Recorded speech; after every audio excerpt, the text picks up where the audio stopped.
Okay, hey guys, I'm making a video today about what I think is arguably the ultimate hunting rifle. So you can look around a lot online and read a ton of different opinions about what is the single best hunting rifle, best make, model, action type, obviously calibers. You can find people arguing about that ad nauseum, and it's really hard to form any type of opinion for yourself, especially if you're kind of new to the whole thing. I'm not experienced by any means, but I have been around a little bit, and I have a few really good reasons as to why. I'm not going to say for me that this is the perfect hunting rifle. I'm going to say that this is the perfect hunting rifle for everybody. I know that's a pretty massive claim, but bear with me, and obviously tons of you will disagree, but I feel like you can't argue with most of what I'm going to say. So let me just go over this briefly with you here. So this is a Seiko 85 Finlight. It is 100% unmodified, totally box stock. And on top of it is a Nightforce NSX 3.5 to 15 by 50, and I'm using Seiko steel Optilock rings.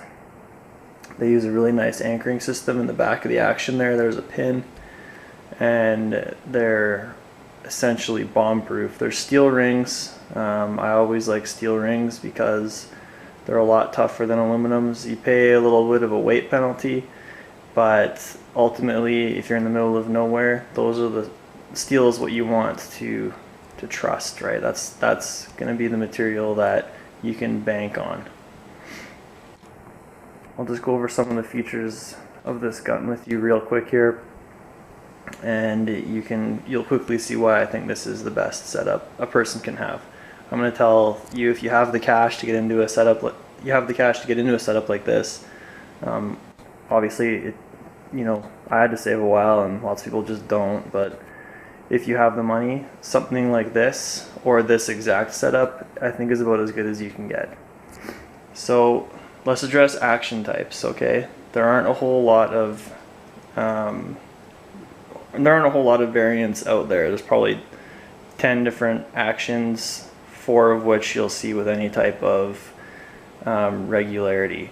The Seiko uses a semi-controlled feed, so you're getting the benefits of a controlled feed Mauser style action and the weight savings of a push feed.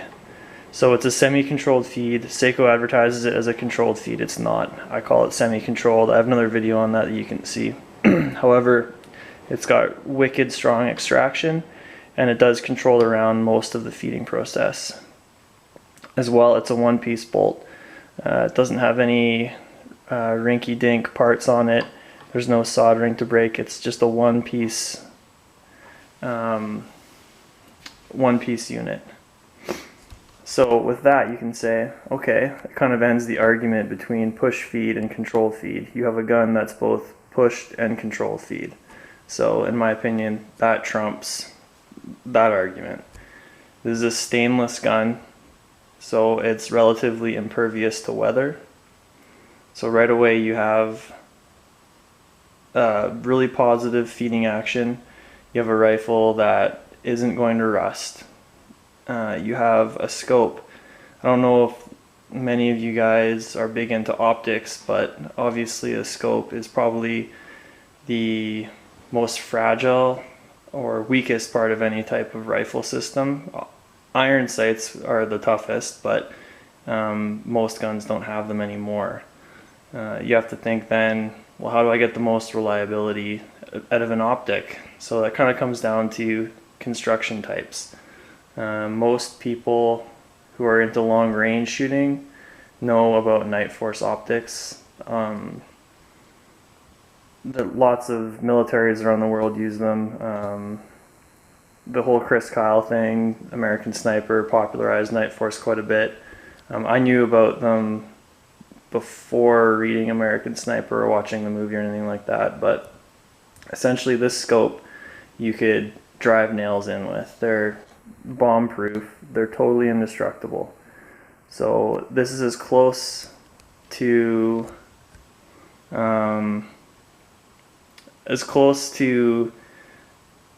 indestructible as you can get as far as a combination is concerned between the rings, rifle, and scope. You have to think to yourself, if you're going to be dropped off in the middle of nowhere and have one rifle that you could count on, that you could literally count on with your life, what would that be?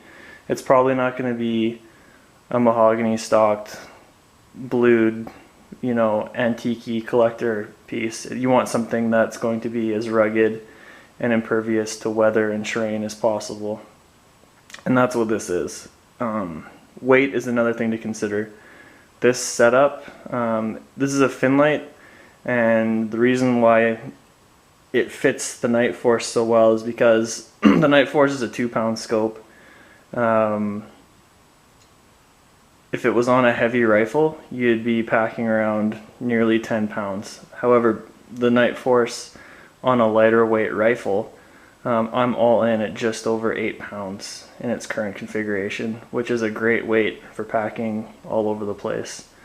It's not necessarily a sheep rifle, but this configuration you could use from anything from prairie dogs to, a brown bear if you had to. Moose for sure. Lots of grizzlies are taken with 30-06. Bison, even the Yukon, it's still legal to hunt bison with the 30-06 with 180s. So there's no limitation to this essentially.